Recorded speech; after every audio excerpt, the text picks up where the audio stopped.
So on this channel, we featured several different Hondas to include an 800 horsepower EK Civic, B-swap versus K-swap Civics, and even 2 DC2 Integra Type Rs. And today we have an Integra with the mother of engine swaps, the J Series. Hey guys, I'm Josh Torres. This is my jswap Integra, and you're watching the East Coast Garage.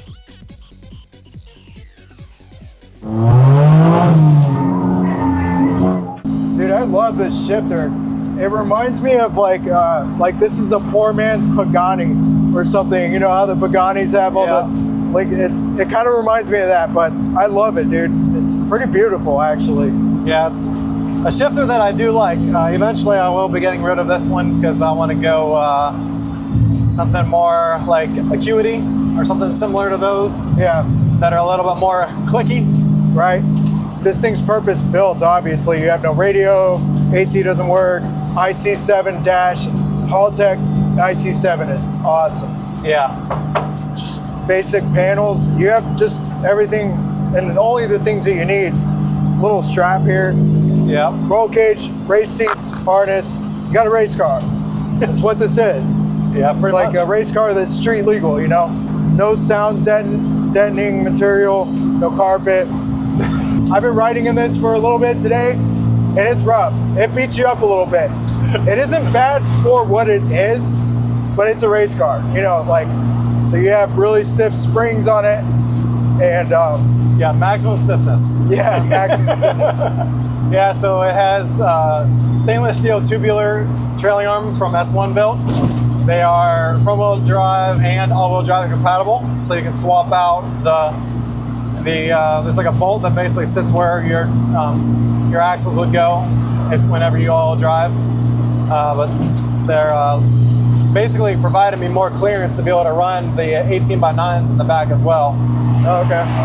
Because I have 265s all the way around. Obviously, the first thing I notice is the engine because you have no hood on it. It's so common to see them with K24s, K20s, or even the B18. Nothing wrong with that, but to see something different is always fun because it stands out. Love the intake manifold, your strut tower bar, the color combo here, even with the hardware, the black and gold theme is just attractive. Did you do the swap yourself? Yes, yep, so I did the swap myself. Pretty much, I did have a J Series in it before. Took everything out of it, replaced pretty much everything, whole new motor, transmission, because it was an Accord transmission before, and when you go to the TL transmission, it has LSD in it. Nice. So having the LSD is pretty important whenever you're trying to get some traction, especially going around turns and such. So this one's pretty much fully built from the heads up. The block is stock. The J32s are whenever you keep the block stock, they're actually the strongest motors for the rods.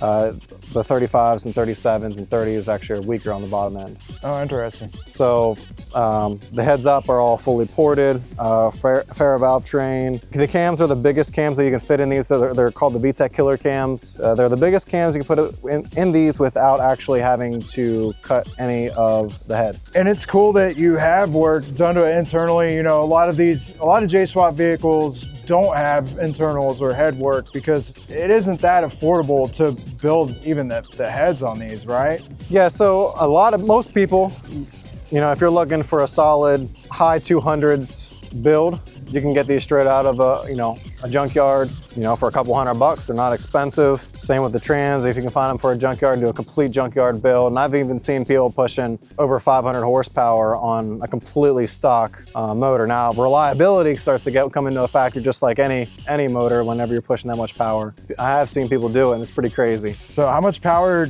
do you think this is making, or have you had it on a dyno? No dyno yet. We're expecting around the 315 to 325 to the wheels. Okay. Pretty reasonable for what my application really is. You know, being a track-based car, you start getting into too much more horsepower.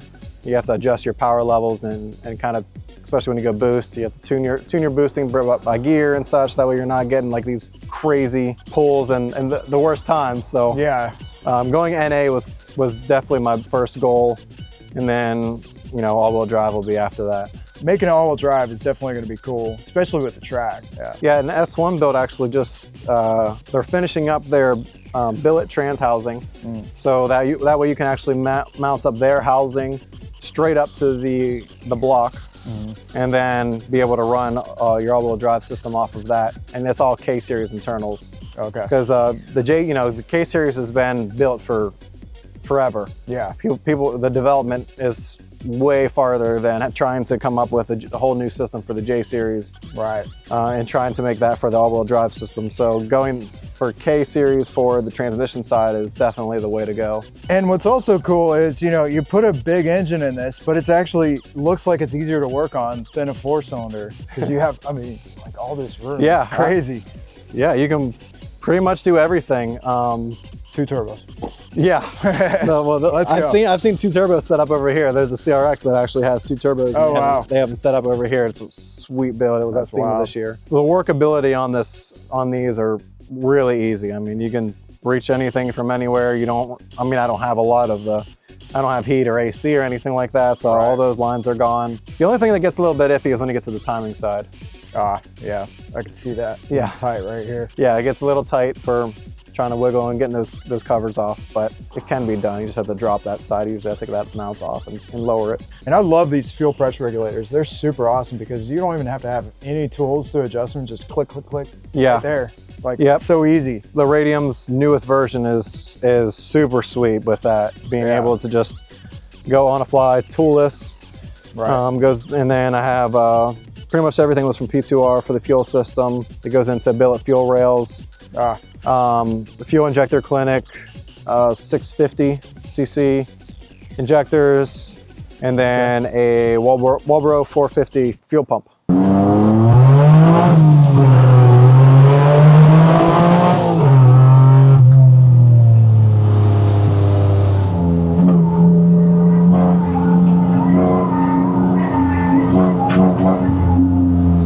I'm not gonna push it too hard, but Man, this thing rips around the corners and in a straight line. It does all the things you want it to do. Yeah, I like it.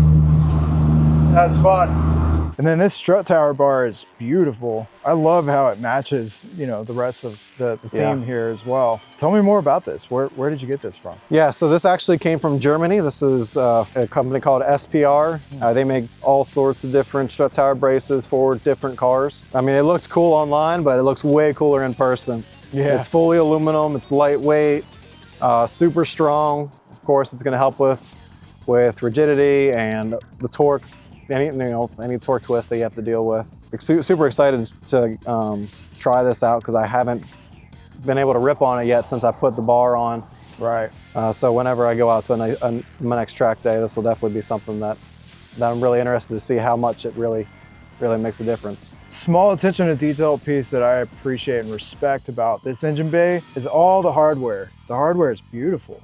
I mean, there's not a single bolt or nut or anything that isn't aftermarket. It doesn't even look like a tool's been on it. Yeah, I mean, all the hardware is all titanium. And I like how everything is clean on the firewall. And then you don't even have like a big brake booster over there either. It's just so simplified and clean. Yeah. I love to see that. It's a single piston brake booster delete from Chase Bays. And then of course, they do make a dual piston one, which is probably gonna be the one that I wanna go to whenever I start doing some more stuff with my brake system. It's just a much more improved ratio whenever you go to the dual piston, and it gives you even more feel. It's they say it's similar to the GT3 style brakes. You do have a lot more feel without the brake booster, because whenever you start getting used to it, you can apply just off a feel the exact amount of pressure you need on that brake pedal whenever you're getting ready to enter a braking zone, versus the brake booster, you just hit the brakes and then it's just this clamping on its own. It's like, oh no, I don't want that much brakes. But yeah.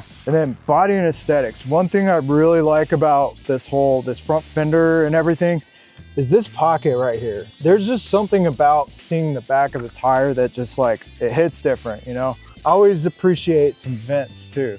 It looks aggressive. And this plate right here is just sweet, man. It's like it belongs on there, Track Life. Yeah, so that's actually the company that makes these. So Track Life Composites, a guy handmade this actually in the shop. Did some measurements with what tires I was gonna be using, building the offset. And I said I wanted vents on the top, and then of course the fender cutout look, and then the vent on the back. So trying to add like a bunch of aggression to it. When I'm building a car, I wanna have it look good too. And obviously I needed it to be able to clear the tires. Right. Being that they are 265s. So they this fender works perfectly, actually.